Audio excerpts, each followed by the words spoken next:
اعوذ باللہ من الشیطان الرجیم بسم اللہ الرحمن الرحیم الحمدللہ رب العالمین والصلاة والسلام علی رسولہ النبی الکریم۔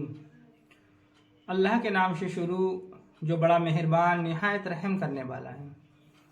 تمام تعریفیں اور خوبیاں اس شافی کے لیے جو تمام جہان کا پالنے والا اور شفا بخشنے والا ہے، جس نے کوئی چیز بھی بے فائدہ پیدا نہیں کی، اور درود پہنچے طبیب روحانی و جسمانی حضرت محمد رسول اللہ صلی اللہ علیہ وسلم پر۔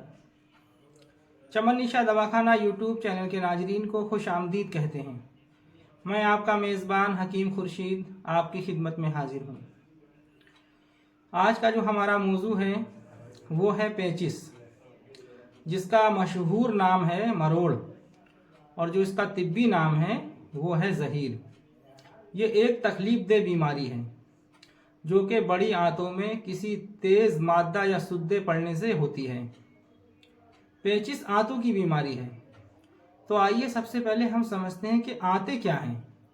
آنتیں غذا کی نالی کا وہ حصہ ہیں جو معدہ سے شروع ہو کر مقعد تک پیٹ میں واقع ہیں۔ جو غذا ہم کھاتے ہیں وہ معدہ میں ہضم ہوتی ہے، پھر اس کا صاف حصہ تو جگر میں چلا جاتا ہے اور غلیظ حصہ آنتوں میں چلا جاتا ہے اور آہستہ آہستہ نیچے اترتا ہے، اور پھر اس میں سے آنتیں اپنے حصے کی غذا لے کر باقی کو نیچے دھکیلتی جاتی ہیں، اور پھر وہ مقعد کے راستہ فضلہ بن کر خارج ہو جاتا ہے۔ اور اگر یہ فضلہ خارج نہ ہو اور آنتوں میں ہی پڑا رہے تو دوسری غذا کے فضلے کو جگہ ہی نہ رہے، بلکہ اس کی بدبو دماغ کو چڑھ کر معطل کر دے۔ لہٰذا ہمیں چاہیے کہ معدہ اور آنتوں کا خاص طور پر خیال رکھیں اور انہیں کوشش بھر بیمار نہ ہونے دیں۔ جو چیزیں معدہ کو نقصان دیتی ہیں وہی چیزیں آنتوں کو بھی نقصان دیتی ہیں۔ تو ہمیں معدہ اور آنتوں کا خاص طور سے بہت خیال رکھنا چاہیے، کیونکہ اگر ہمارا معدہ صحیح ہے اور ہماری آنتیں جو ہیں اگر وہ صحیح اپنا کام کریں گی تبھی آپ کو جو ہے وقت پر فراغت ہوگی، اور انشاءاللہ اگلا جو آپ کھانا کھائیں گے وہ اچھے سے ہضم ہو سکے گا آپ کے معدے کے اندر۔ اور اگر پچھلی ابھی آپ کی معدے کے اندر کھانا پڑا ہوا ہے، آنتوں کے اندر وہ رکا ہوا ہے، تو پھر آگے جو ہم کھانا کھائیں گے اس کے لیے جگہ نہیں رہے گی، وہی جو ہے پھر بیماریوں کا باعث بنتی ہے۔ پھر وہ ہمارے معدہ اور آنتوں میں سڑنے لگتی ہے، جس سے ہمیں جو ہے پیچس اور جو ہے آؤں اور جو ہے بہت ساری بیماریاں میں ہم جو ہے پھر لاحق ہو جاتے ہیں۔ اس لیے خاص طور سے معدہ اور آنتوں کا خیال رکھنا چاہیے۔ اچھا، اس پیچس کی جو ہے دو قسمیں ہیں، ایک زحیر صادق اور ایک زحیر کاذب۔